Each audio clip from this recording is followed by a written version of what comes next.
Hi friends, ఈరోజు మీరు చూడబోయే వీడియోలో సూపర్ స్టార్ కృష్ణ హీరోగా నటించిన 200 చిత్రమైన ఈనాడు సినిమా ఎప్పుడు విడుదలైంది, అలాగే ఈ సినిమా షూటింగ్ జరుగుతున్నప్పుడు జరిగిన కొన్ని సంఘటనలు మరియు ఈ సినిమా బాక్సాఫీస్ విశేషాలు ఏమిటో ఇప్పుడు మనం తెలుసుకుందాం. పద్మాలయ పిక్చర్స్ బ్యానర్పై సూపర్ స్టార్ కృష్ణ హీరోగా జి హనుమంతరావు నిర్మించిన చిత్రం ఈనాడు. ఇది కృష్ణ గారు నటించిన 200 చిత్రం. బి సాంబశివరావు దర్శకత్వం వహించిన ఈ చిత్రం 1982 సంవత్సరం డిసెంబర్ 17వ తేదీ విడుదలై బాక్సాఫీస్ వద్ద మంచి సక్సెస్ను సాధించింది. హీరోయిన్ అలాగే డ్యూయట్స్ కూడా లేని ఈ సినిమాలో ఎంతో మంది అలనాటి మహానటులందరూ నటించారు. అలాగే భారీ తారాగణంతో ఖర్చుకి వెనకాడకుండా పద్మాలయ వారు నిర్మించిన ఈ చిత్రంలో సూపర్ స్టార్ కృష్ణ గారి నటన అద్భుతమనే చెప్పాలి. అలాగే 1982 సంవత్సరంలో ఏప్రిల్ 14వ తేదీన విడుదలైన ఈనాడు అనే మలయాళ చిత్రం ఆధారంగా తెలుగులో ఈ చిత్రాన్ని నిర్మించారు.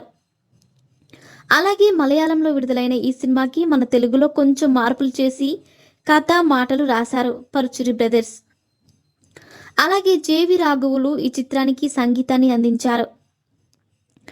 అలాగే ఈ సినిమా కథను పరుచూరి గోపాలకృష్ణ గారు కృష్ణ గారికి చెప్పినప్పుడు ఆ కథ నచ్చి మన బ్యానర్లో శ్రీధర్ని హీరోగా పెట్టి ఈ సినిమా తీయాలని చెప్పారట. కానీ దానికి పరుచూరి గోపాలకృష్ణ గారు మీరే ఈ సినిమాలో హీరోగా నటించాలని చెప్పారట. అందుకే అప్పటికి మాస్ హీరోగా ఫాలోయింగ్ ఉన్నప్పటికీ అదేమీ పట్టించుకోకుండా హీరోయిన్ అలాగే డ్యూయట్స్ లేని ఈ సినిమాలో హీరోగా నటించి మంచి పేరును సంపాదించుకున్నారు.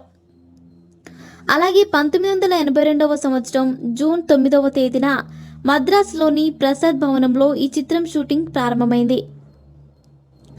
అలాగే ఈ చిత్రం చివరి షెడ్యూల్ విజయవాడలో తీశారు. అలాగే ఈ చిత్రం 1982వ సంవత్సరం డిసెంబర్ 17వ తేదీన మొత్తం 50 థియేటర్లలో ఈ సినిమాను విడుదల చేశారు.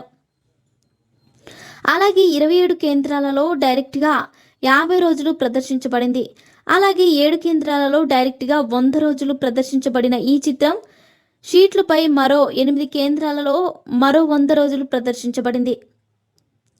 అలా ఈ సినిమా మొత్తం 15 కేంద్రాలలో 100 రోజులు ప్రదర్శించబడి సూపర్ స్టార్ కృష్ణ గారి కెరియర్లో ది బెస్ట్ మూవీగా నిలిచింది. సో ఫ్రెండ్స్, చూసారుగా, ఇలాంటి మరిన్ని విషయాలను మీరు తెలుసుకోవాలనుకుంటే వెంటనే మా ఛానల్ని సబ్స్క్రైబ్ చేసుకోండి.